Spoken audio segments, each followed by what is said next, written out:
Betty Obendorf had a hunch on history passing through Polo. So I started collecting things, started looking for things. The former first-grade And, teacher came- visited a local historian for information on the Underground Railroad in the city of 2000. And he said, well, we were sympathetic to the cause, but there was nothing that went on here. That really wasn't quite accurate. Polo Historical Society members dug deeper. You can see on this map the dark areas that were pretty much documented. A map from the 1890s shows an Underground Railroad route from Polo to Byron. But you see that there's kind of a break right here. Local curators Beth Wiegman, Betty Obendorf, and Linda Gall make it their mission to create a record of who brought slaves closer to freedom from Fulton to Ogle County. So we're starting to really fill in this gap.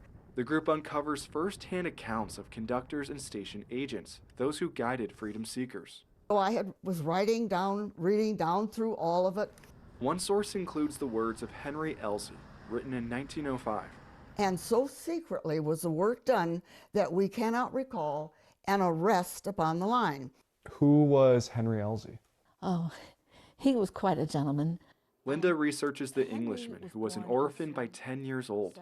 Henry went to work in one of those kind of like sweatshop things where child labor laws were not in existence, and he knew firsthand what it was like to be mistreated.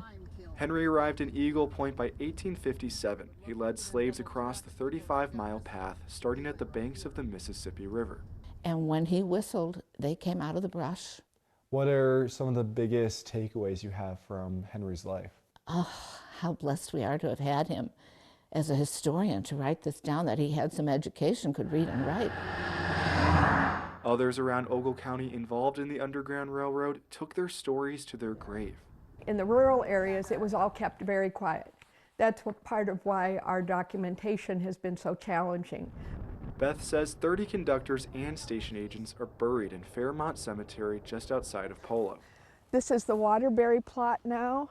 One of the main abolitionist families around Polo were the Waterburys. John Waterbury housed freedom seekers leading up to the Civil War.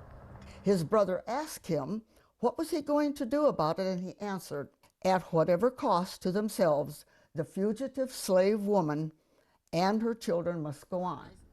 Betty later learned a personal connection to these conductors. John was her husband's great-great-grandfather. We had never heard anything about that. What is it like being connected to this historic heritage? You are amazed that we were part of history.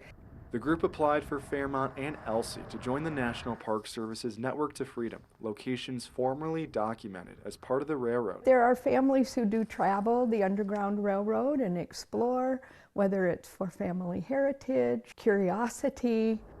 But national recognition comes second for Beth. First, she'll build a paper trail for the Underground Railroad.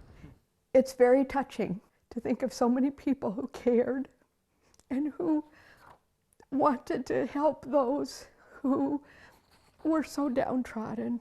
To be a part of that and just live in this community is very honoring.